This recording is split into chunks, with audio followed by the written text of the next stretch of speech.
Okay, so this is day 5 of my 100-day challenge for my new fitness vlog that I've started, and I'm freestyling this, but I want to talk today about hobbies and the value of them as far as just filling up time.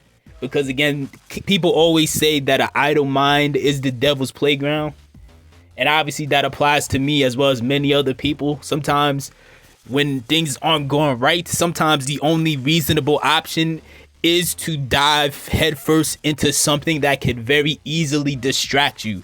Now, different people have different hobbies. Some people might like knitting and crocheting. Some people may like going to the gun range and shooting every type of gun they could get their hands on. Some people may like bowling. It's a bunch of different things that you could be into. Over the past couple years, especially since I've moved to North Carolina, I moved to North Carolina by myself in late 2021.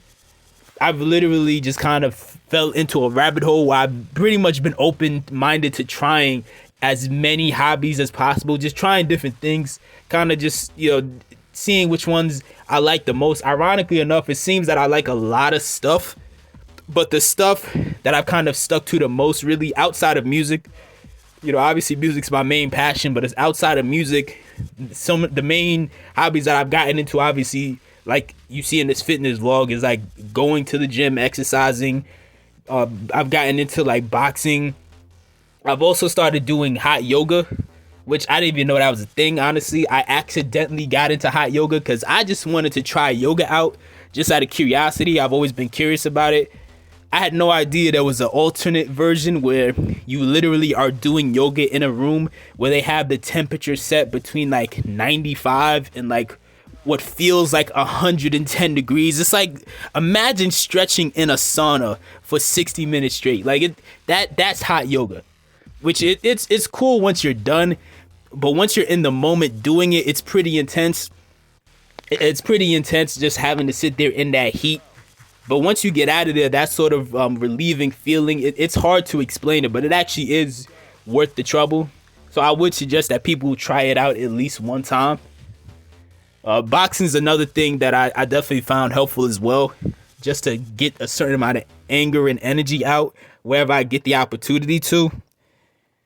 There's a lot of other hobbies that I want to get into, but I'm just too busy right now, and some of these other things I want to do, I'm not ready to spend that type of money on these different things yet, but I still have it in the plans. Again, in the comment section below, let me know, like, are there any hobbies that you have gotten into? Because I feel like that's another thing with fitness is once you start exercising more, once you start committing to it and developing that discipline, all of a sudden it does make you want to branch out into different areas, different things to try it out. Like, I feel like most people in their lives, because they don't want to work out, they, in many aspects of their lives outside of just going to work every day, if they have a job, many people don't find other areas in the world to develop some sort of discipline and open up their mind to new possibilities and new challenges.